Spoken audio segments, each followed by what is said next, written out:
Friends, ఈ video కనుక నచ్చితే లైక్ చేయండి. చాలా మంది చూస్తున్నారు కానీ లైక్ చేయట్లేదు. ప్లీజ్ అండి, ప్రతి ఒక్కరు ఒక లైక్ ఇవ్వండి. ఎపిసోడ్లోకి వెళ్తే మనీషా వస్తుందన్నమాట జైల్లో ఉన్న ప్రవీణ్ విఠల్ దగ్గరికి. యువర్ బెయిల్ ఈస్ రెడీ అని చెప్పి పేపర్స్ చూపిస్తూ ఉంటే ఇక ప్రవీణ్ విఠల్ గట్టిగా నవ్వుతూ ఉంటాడు. ఇక ఎదురుగా ఉన్న వాళ్ళ లాయర్కి చెప్తాడు, స్ట్రాంగ్ ఎవిడెన్స్ అన్నారుగా, చూడండి బెయిల్ వచ్చింది, ముందు ఆ పని చూడండి అని చెప్పి అనగానే ఇక పేపర్స్ తీసుకొని లాయర్ అక్కడి నుంచి వెళ్ళిపోతాడు. ఆ తర్వాత ఇక మనీషా బయటికి రావడంతో ఇక ఆకాష్ వచ్చి చెప్తూ ఉంటాడు మనీషాతోని, మీ మామయ్య ఒక విషయం చెప్పమన్నారు, అంటే లక్ష్మికి సంబంధించిన చిన్న విషయమైనా నీకు చాలా హెల్ప్ అవుతుందని చెప్తున్నాను అనగానే ఏంటది అని చెప్పి అడుగుతుంది మనీషా. అప్పుడు చెప్తాడనమాట ఆకాష్, లక్ష్మి ప్రజెంట్ అబార్టెడ్, తనకి అబార్షన్ అయింది అనగానే వాట్ అని చెప్పి మనీషా అంటుంది. అవును, నేను విన్నాను, నేను కలర్గా చూశాను కాబట్టి చెప్తున్నాను అని చెప్పి అనగానే అసలు ఏమైంది నీకెలా తెలుసు అని చెప్పి మనీషా అన్నంతో ఇక అప్పుడు ఆకాష్ చెప్తాడు, ఆ రోజు హాస్పిటల్లో డాక్టర్ గారు లక్ష్మి గారిని పిలిచి మరీ ఇలా చెప్పారు, ఈ టాబ్లెట్స్ ఎప్పటికప్పుడు వేసుకోండి, ఇప్పుడు మీకు క్లియర్ అయిపోయింది కాబట్టి మళ్ళీ ఫ్యూచర్లో ఇన్ఫెక్షన్ రాకుండా ఉంటుంది, టాబ్లెట్స్ టైంగా వేసుకోండి అని చెప్పి డాక్టర్ చెప్పిన మాటలు నేను విన్నాను అని చెప్పి అక్కడ చెప్తాడనమాట. ఆకాష్ అదే టైంకి ఉంటాడనమాట అక్కడ. తర్వాత ప్రవీణ్ విఠల్కి ఇక బెయిల్ వస్తుందన్నమాట. ఇక జైల్లో నుంచి బయటకు వస్తాడు. మనీషా అక్కడ వెయిట్ చేస్తూ ఉంటుంది. ఇక మనీషా ప్రవీణ్ విఠల్తో ఇలా చెప్తూ ఉంటుంది, థ్యాంక్స్ ఫర్ ఇన్ఫర్మేషన్, అయితే ఒకసారి హెల్ప్ చేశానని చెప్పి ప్రతిసారి హెల్ప్ చేస్తానని నా మీద డిపెండ్ అవ్వద్దు అని చెప్పి మనీషా అంటూ ఉంటే అప్పుడు ప్రవీణ్ విఠల్ ఇలా అంటాడు, డోంట్ వరీ, నేను సహాయం తీసుకున్నాను కరెక్టే, కానీ ప్రతిసారి నీ మీద డిపెండ్ అవుతానని నువ్వు కూడా ఏమి ఎక్స్పెక్ట్ చేయక్కర్లేదు. ఇంకొక ఇన్ఫర్మేషన్ చెప్పాలి, ఇంపార్టెంట్ ఇన్ఫర్మేషన్ అనగానే ఏంటది అని మనీషా అంటుంది, క్వారీలో మిత్ర మీద బ్లాస్ట్ చేయించింది, పెద్ద బ్లాస్ట్ చేయించింది నేనే, అయితే దానికన్నా ముందు చిన్న బ్లాస్ట్ ప్లాన్ చేసింది నువ్వని నాకు తెలుసు అనగానే ఇక మనీషా షాక్ అయిపోతూ ఉంటుంది.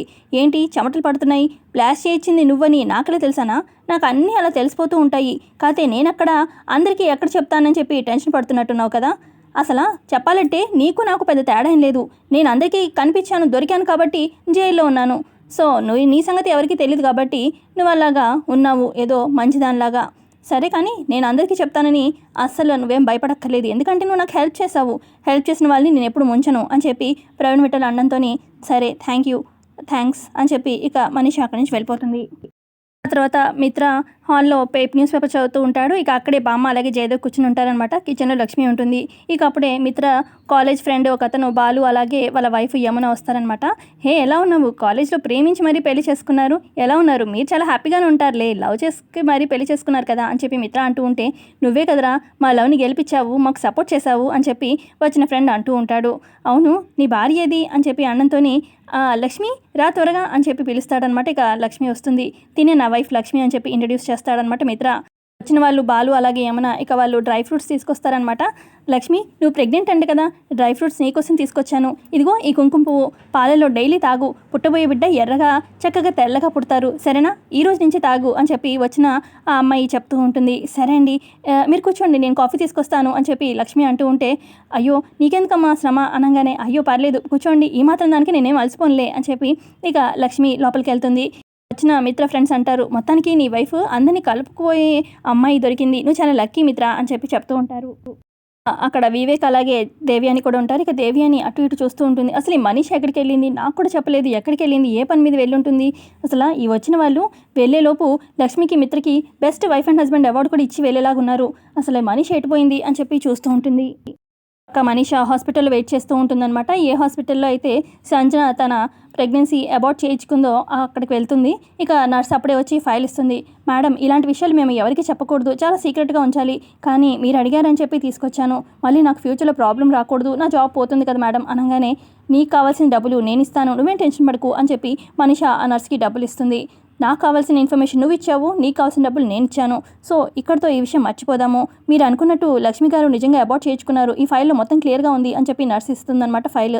చాలా థ్యాంక్స్ అని చెప్పి ఇక ఆ నర్స్లో ఇచ్చిన తర్వాత ఫైల్ మొత్తం చూస్తుందన్నమాట మనీషా. మొత్తానికి ఈ ఫైల్లో చాలా క్లియర్గా ఉంది, లక్ష్మి ప్రెగ్నెన్సీ క్లియర్ చేసుకున్నట్టు, మొత్తానికి నాకు ఒక మంచి యూస్ఫుల్ ఇన్ఫర్మేషన్ అయితే దొరికింది, ఈ ఇన్ఫర్మేషన్తో ఇంట్లో నేను ఒక పెద్ద సునామీ సృష్టిస్తాను అని చెప్పి మనీషా ఇంటికి బయలుదేరుతుంది. మరోపక్క మిగతా ఫ్రెండ్స్ ఇంట్లో ఉంటారు కదా, వాళ్ళు అంటూ ఉంటారు, ఏదేమైనా ఇంట్లో చిన్నపిల్లలు ఉంటే ఆ కలే వేరు అని చెప్పి మాట్లాడుకుంటూ ఉంటారు.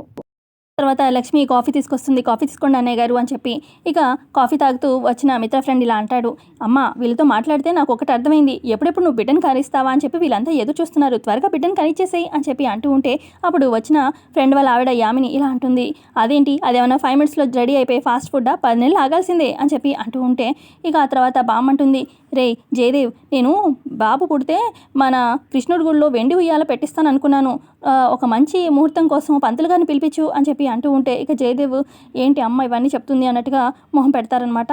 వీళ్ళు పక్కన మిత్ర అంటాడు, బామ్మ అవన్నీ నేను చూసుకుంటాలే, నువ్వేం కంగారు పడుకు, అవన్నీ చేద్దాము అని చెప్పి చెప్తూ ఉంటాడు. టైంకి అరవింద కూడా మెట్లు దిగి కిందకు వస్తుందన్నమాట. వీళ్ళు మాట్లాడుతూ వింటూ ఉంటుంది.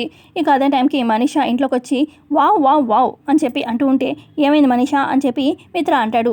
ఇంటి కోడలు గర్భంతో ఉంటే ఇక కృష్ణుడి గుడిలో వెండి ఉయ్యాలలో ఇద్దామనుకుంటున్నారు కదా, అసలు ఇంటి కోడలు కలుపులో పిండమే లేదు అని చెప్పి తెలిస్తే అని చెప్పి అన్నంతో ఇక లక్ష్మి షాక్ అవుతుంది. ఇదేంటి మనీష ఇలా మాట్లాడుతుంది అని చెప్పి అందరూ చూస్తూ ఉంటారు. అంటాడు, మనీషా అసలు మతుండే మాట్లాడుతున్నావా అనగానే మతి లేకుండా మాట్లాడుతుంది మీరు, లేని బిడ్డ కోసం ఆత్రంగా ఎదురు చూస్తుంది మీరు, మీ కళ్ళు తెరిపించడానికి నేను వచ్చాను ఇవాళ అని చెప్పి మనీషా అంటుంది. ఏదైనా ఉంటే క్లియర్గా చెప్పు అని చెప్పి వివేక్ అంటూ ఉంటే చెప్తాను క్లియర్గానే చెప్తాను అని చెప్పి మనీషా చెప్తుంది. 4 రోజుల క్రితమే లక్ష్మి తన కడుపు తీయించుకుంది, కాదు కడుపు కరిగించుకుంది అని చెప్పి అనగానే ఇక లక్ష్మి ఏంటి మనీషా ఏం చెప్తుంది అన్నట్టుగా చూస్తూ ఉంటుంది. ఇక మిత్ర మనీషా పిచ్చిగా వాక్కు చూడు, పిచ్చి మాటలు మాట్లాడావంటే అస్సలు ఊరుకోను అనగానే అదే మిత్ర, నేను ఊరికే నోటి మాటలు చెప్తే సరిపోవు కదా, నా దగ్గర ప్రూఫ్స్ కూడా ఉన్నాయి అని చెప్పి మనీషా అంటుంది. రిపోర్ట్ చూడు నీకే అర్థమవుతుంది మిత్ర అని చెప్పి రిపోర్ట్ చేతిలో పెడుతుంది. ఇక మిత్ర ఆ రిపోర్ట్ అంతా చదువుతూ ఉంటే ఇక మిత్రకు అర్థమైపోతుంది. అందులో ఇక లక్ష్మి పేరే ఉంటుంది కదా అబౌటెడ్ అని చెప్పి. ఇక అదంతా చూసి మిత్ర షాక్ అయిపోయి ఇక లక్ష్మిని చూస్తూ ఉంటాడు కోపంగా. ఏంటి లక్ష్మి ఏం చేసింది అన్నట్టుగా. ఇక మధ్యలో అక్కడ జయదేవ్ ఉంటారు కదా, అసలు లక్ష్మి ప్రెగ్నెంటే కాదు, కడుపు తీర్చుకోవడం ఇదంతా ఏంటి ఏం అర్థం కావట్లేదు అని చెప్పి జయదేవ్ అంటూ ఉంటే అంటే మనసులో అనుకుంటారనమాట. ఇక మనీషా అంటుంది, పాపం మీరంతా పుట్టబోయే బిడ్డ కోసం ఎదురు చూస్తున్నారు, కానీ లక్ష్మి చూడండి అందరినీ మోసం చేసింది అనగానే ఇక మిత్ర కోపంగా వస్తాడనమాట లక్ష్మి దగ్గరికి.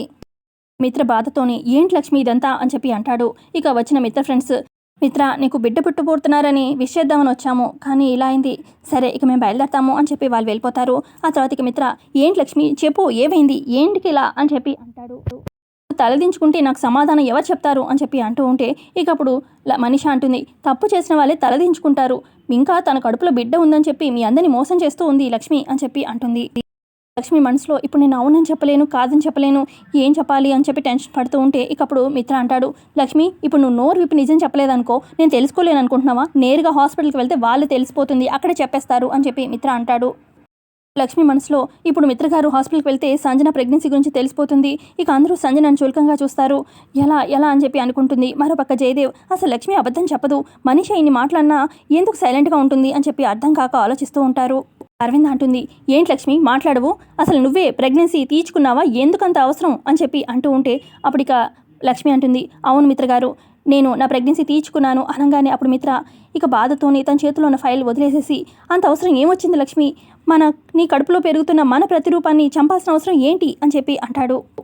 చెప్తుంది, నేను ప్రెగ్నెంట్ అని మీకు తెలియగానే ఇక నా కడుపులో మీ ప్రతిరూపం పెరుగుతుంది అని చెప్పి మీకు తెలియగానే మీకు నా కడుపులో ఉన్న బిడ్డ మీద ఎంతో ఎక్కువ ప్రేమ పెరిగిపోతూ ఉంది రోజుకి, అదంతా బాగానే ఉంది, కానీ రేపో ఎల్లుండో ఇప్పుడు మళ్ళీ మీ మీద మనీషా ఒత్తిడి తీసుకొస్తుంది కదా పెళ్లి చేసుకోండి అని, ఇప్పుడు ఈ పొంగిన ప్రేమ ఇదంతా కూడా మీకు పోతుంది కదా, ఆ మాత్రం దానికి నా కడుపులో ఉన్న బిడ్డ ఇక పెరగడం ఇదంతా ఎందుకు. లక్ష్మి అంటుంది, ఈ మాత్రం దానికి కడుపులో బిడ్డని తీర్చుకోవాలా అని చెప్పి మీ ప్రశ్న కదా, కరెక్టే, అసలు ఆ రామాయణంలో ఎవరో ఏదో అన్నారని చెప్పి నిండు చూలాలైన సీతమ్మని అడవుల్లో వదిలేశాడు రాముడు, అలాగే మీరు కూడా నన్ను కూడా నా కడుపులో ఉన్న బిడ్డకి తండ్రి లేకుండా పెరగాల్సి వస్తుంది, రేపన్నాడు నన్ను వీధిలోకి విసిరేస్తారు మీరు, తండ్రి ప్రేమ లేకుండా నా బిడ్డ పెరగాలి, ఇదంతా అవసరమా చెప్పండి, ఇదేనా నాకు పుట్టబోయే బిడ్డకి మీరిచ్చే బహుమతి. మీ అలా అంటూ ఉంటే ఇక మిత్రకి చాలా కోపము బాధ అన్నీ వచ్చేస్తూ ఉంటాయి.